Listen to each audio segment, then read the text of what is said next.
And I realized he was a survivor. And so they never do anything controversial. They never take any chances or speak their opinion that's outside of the... Yeah. And yet I don't disrespect him for it. So I actually respected the guy more in a certain way. I said, because he did survive. You know what? He's been there like for 28 years, and he made it through. A lot of people don't make it through. It's a good way for non-exceptional people to survive. Well, it is. Yeah.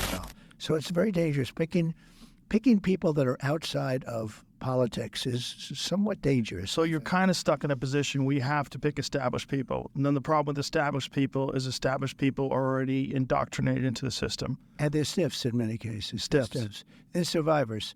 I find that, What do you mean by stiffs? When you say stiffs? a stiff, they don't have nothing. They have nothing. Or they're smart and survive. One little thing. So there was a congressman years before I ran, and I was very close to him. And I needed a license on something, and he was very important in getting the license. But it was a little bit controversial, the license, this particular thing that was being licensed. But I was close to this guy and helped him and everything else. And I went to him, I said, I'd like to have your help.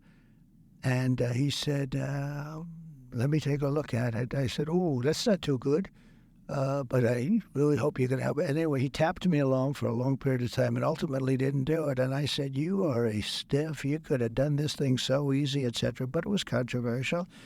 He was in Congress for many years, like 28 years. And, there's a reason when somebody's there for 28 years, you got to be sort of smart. Right, you have a survivor. And I realized he was a survivor. And so they never do anything controversial. They never take any chances or speak their opinion that's outside of the... Yeah. And yet I don't disrespect him for it. So I actually respected the guy more in a certain way. I said, because he did survive. You know what? He's been there like for 28 years, and he made it through. A lot of people don't make it through. It's a good way for non-exceptional people to survive. It is. Yeah. It certainly is. So this goes into a prime example that explains a lot of misconceptions about politicians and politics. And here's why.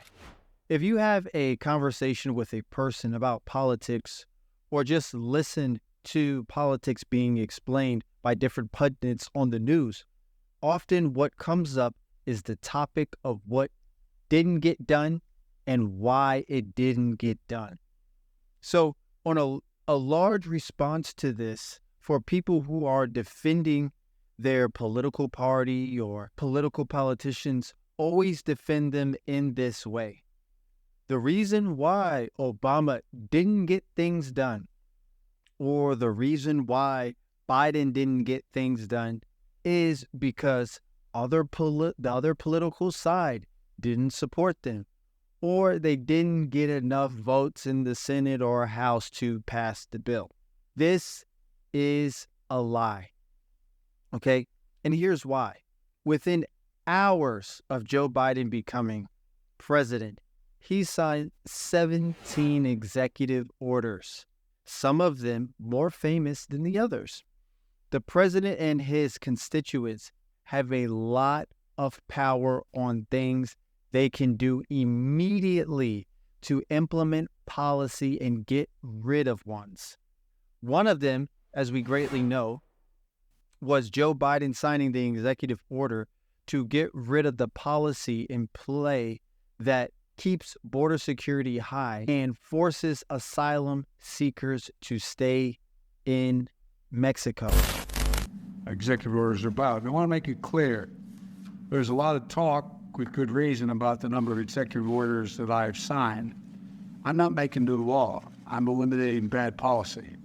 What I'm doing is taking on the issues that 99% of them that the last president of the United States, issued executive orders I thought were very counterproductive to our security, counterproductive to who we are as a country, particularly in the area of immigration. So in essence, the reason why politicians do not get things done, in some part, is because there are checks and balances and things in play. A politician or president just can't do whatever they want. But mostly, the largest reason why politicians don't get things done is because they are scared, because they're unintelligent, and frankly, they just don't know what they're doing. They usually invoke policies that are engaging in demagoguery. And Trump greatly expressed this to Joe Rogan on the show. They also do this so that they can continue their job and career. This is a career politician tactic. These politicians just want to go with the flow, and that requires you to play your position as a politician and play your part and not ruff any feathers or splash any waves.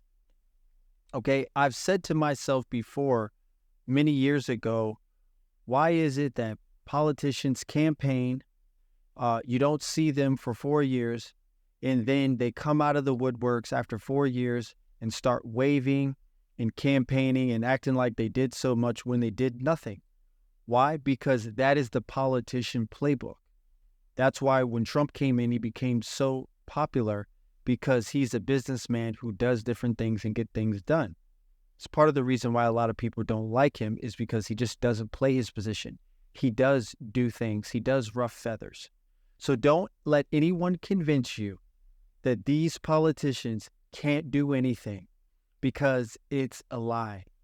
They are the ones who write the laws, who sign the bills, who make the executive orders and run the country.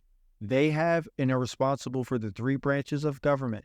If they want to help us and make change and help the American people and better our lives, they sure as heck can.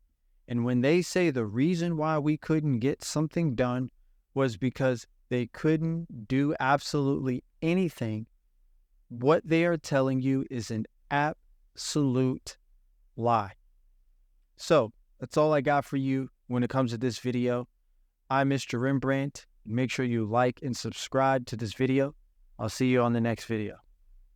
I'm glad Trump did this interview with Joe Rogan. It's excellent.